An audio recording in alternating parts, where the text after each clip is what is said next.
Welcome to Berlin and the airfield of the old airport Tempelhof. This is what our day is all about. To be really honest, it's not all about the battery, but it's more about what you can do with the battery in a car, because we're here and we want to talk about performance, e-performance, together with Jaguar. And we're going to have the chance to have a sneak preview, a short drive with the new Jaguar I-Pace. And for me, more important, we're going to see the Formula E race tomorrow. And this will be my first time. Now some facts and figures about the new Jaguar I-Pace, which will arrive at the dealers late summer this year. That car features two electric engines and they offer 400 horsepower of maximum output, and that is combined with 696 Newton meters of maximum torque, and that comes from 0 revs onwards because it's an electric engine. In the floor of the car there is a 90 kilowatt hours battery, and that offers up to 480 kilometers of maximum range for the car. Very important, that little beast here accelerates from 0 to 100 kilometers an hour in only 4.8 seconds.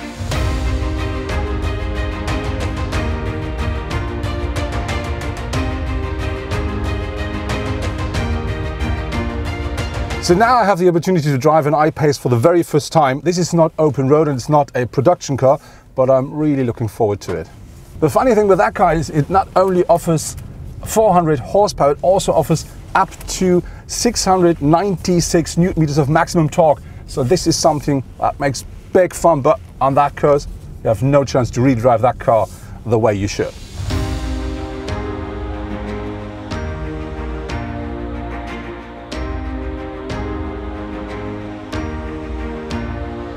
Driving the new I-Pace on that small area here is really funny, but in about 2 weeks we're going to be at the driving event of the new I-Pace, and I'm really looking forward to drive that car on the road.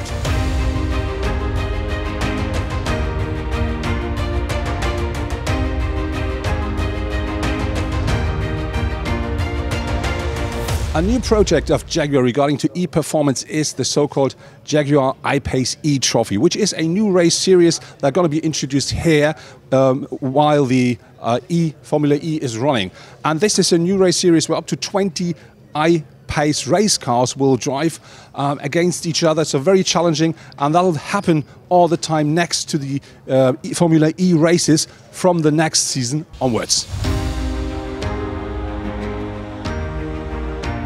If you want to have access at whatever area here at the Formula E, you need passes for that.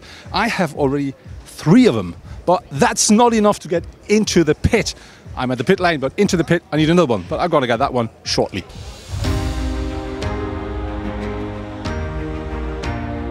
So now next to me is Mitch Evans, and I have some questions regarding to the race for tomorrow. Mitch, I just heard that the track tomorrow is one of the longest you have to drive, so longest distance. What about energy management? How important is that for tomorrow?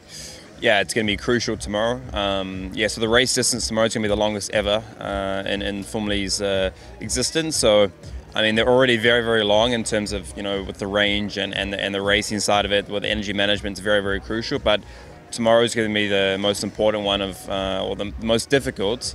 So I think you may see a few cars not making it to the finish, to be honest. It's going to be very, very tight. And also going to make strategy in the race in terms of attacking, defending even more critical. So it's going to be a big challenge for us tomorrow. So the last races were not perfect for you, but what do you expect for tomorrow? I'm quite optimistic. We've been competitive basically every race, but just hasn't really come together yet. But I'm sure we'll be competitive. There's no reason why we shouldn't be. So yeah, I'm feeling good. So today is the day, the race of the Formula E here in Berlin. Actually, the qualifying is running and it's not looking too bad for Jaguar at the moment, but I'm looking forward to see the real race in a couple of minutes. After the qualifying, the drivers of the Jaguar racing team will start from position 10 and 15.